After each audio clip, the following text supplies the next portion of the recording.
I wanted to turn to a clip of President Obama last night and some of his most detailed comments on Middle East and North Africa uprisings to date. Obama said the U.S. is broadly supportive of the protesters' demands.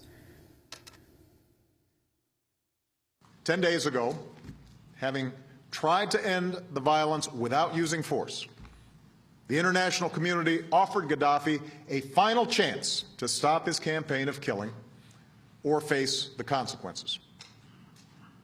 Rather than stand down, his forces continued their advance, bearing down on the city of Benghazi, home to nearly 700,000 men, women, and children who sought their freedom from fear. At this point, the United States and the world faced a choice. Gaddafi declared he would show no mercy to his own people. He compared them to rats and threatened to go door to door to inflict punishment. In the past, we had seen him hang civilians in the streets and kill over 1,000 people in a single day. Now we saw regime forces on the outskirts of the city. We knew that if we waited one more day, Benghazi, a city nearly the size of Charlotte, could suffer a massacre that would have reverberated across the region and stained the conscience of the world. It was not in our national interest to let that happen. I refused to let that happen. And so 9 days ago, after consulting the bipartisan leadership of Congress, I authorized military action to stop the killing and enforce UN Security Council Resolution 1973. And then this is President Obama talking about his broad support for the pro-democracy movements in North Africa and the Middle East. I believe that this movement of change cannot be turned back, and that we must stand alongside those who believe in the same core principles that have guided us through many storms. Our opposition to violence directed at one's own people. Our support for a set of universal rights, including the freedom for people to express themselves and choose their leaders. Our support for governments that are ultimately responsive to the aspirations of the people. Born as we are, out of a revolution by those who longed to be free, we welcome the fact that history is on the move in the Middle East and North Africa, and that young people are leading the way. Because wherever people long to be free, they will find a friend in the United States. President Obama last night talking about the justification for intervention in Libya and going beyond. Professor Vijay Prashad of Trinity College, your response. Well, wherever people would like to be free, unless they live in Bahrain, Yemen, and, for a long time, even in Egypt, until the tide was too strong for the Americans to push it back. The resolutions that the United Nations passed, 1970 was the first resolution, and then 1973, are deeply ambiguous resolutions. They got the support of the Arab League, they got the support tacitly, although they abstained, of the Chinese and the Russians, because they said that there was going to be no attempt at assisting the rebels. There was only going to be the obligation to protect civilians. So President Obama has been playing a tightrope between we are protecting civilians and we want to get rid of Gaddafi. The second thing, get rid of Gaddafi or give assistance to the rebels, is contrary to the UN Resolution 1973, and it should be borne in mind that as much as he said we will not commit ground troops, the United States has already committed ground forces. These may not be boots on the ground, but they are the AC-130 aircraft and the A-10 aircraft, which are both low-flying ground troop support aircraft. These are not to create a no-fly zone. These are to attack ground troops. So the United States has already taken a position in the middle of a civil war. It has already established that it is, in a sense, the armed wing of the rebels. So in that sense, President Obama not once in his speech mentioned the rebels themselves. Like Juan, he spoke of the people versus Gaddafi, and I think that that might be too restricting or too general, perhaps, of a framework to understand this.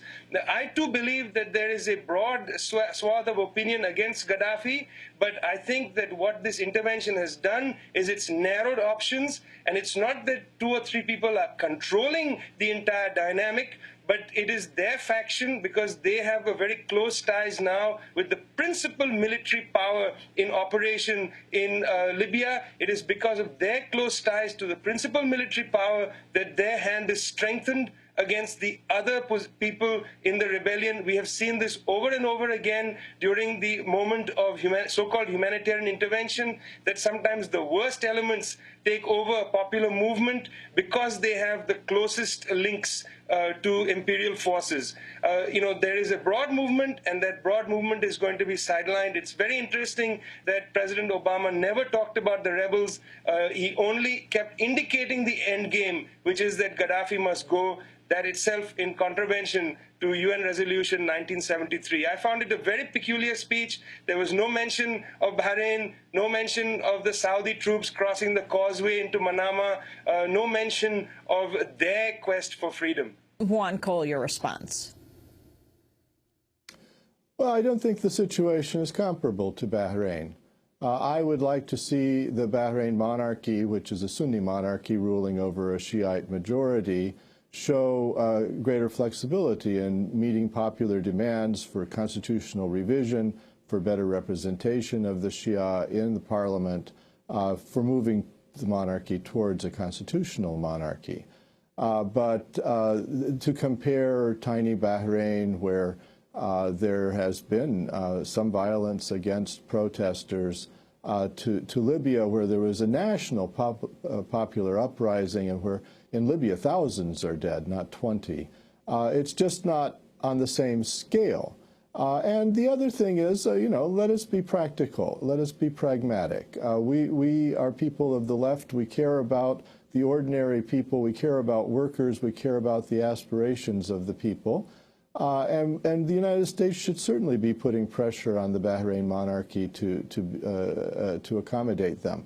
And in fact, the U.S. has put pressure on it to the extent that the Saudi government is furious with the United States. I mean, we're saying it's not doing enough. The reactionary forces in the Gulf are angry that we're doing too much. However, a military intervention in Bahrain is not a practical option, and I cannot see in what way it could even have any hope of success. The Bahraini protesters themselves would object to a direct U.S. or NATO military intervention in Bahrain. In Libya, the people asked for this intervention. They asked for a no-fly zone. And I would be the first to admit that this is going beyond a no-fly zone. There's also a no-drive zone.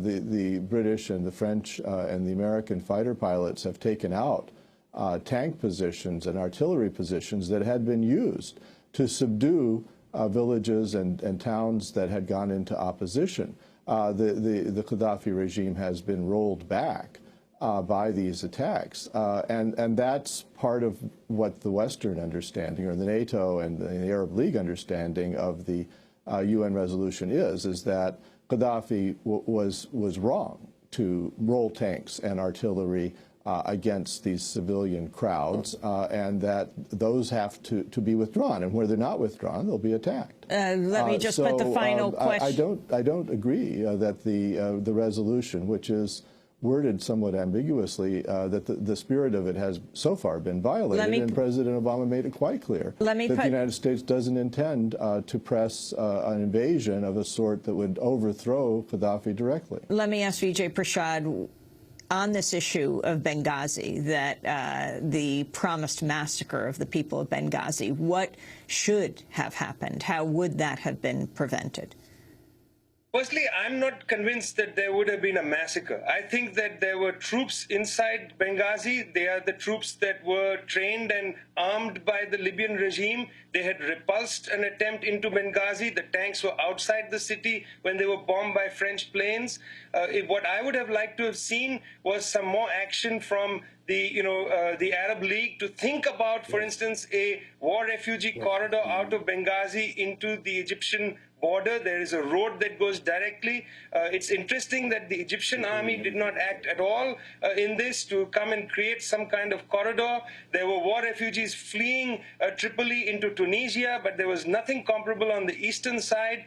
This had already become a civil war, and no longer was it simply unarmed population fighting against a state. It had become a civil war. The real humanitarian intervention there would have been to have conducted the creation of a corridor, a momentary ceasefire, let people leave as war refugees, and then see what happens. Because this is not strictly the case in Benghazi of unarmed civilians fighting against a state. It is precisely why General Ham of the African Command said that from a cockpit it is very hard to know whether you're defending civilians or whether you're assisting rebels. We're going to have to leave in the briefing room we were able to tell it was rebels, but really it was also civilians. Vijay Prashad, Juan Cole, we will leave it there, but the debate goes on.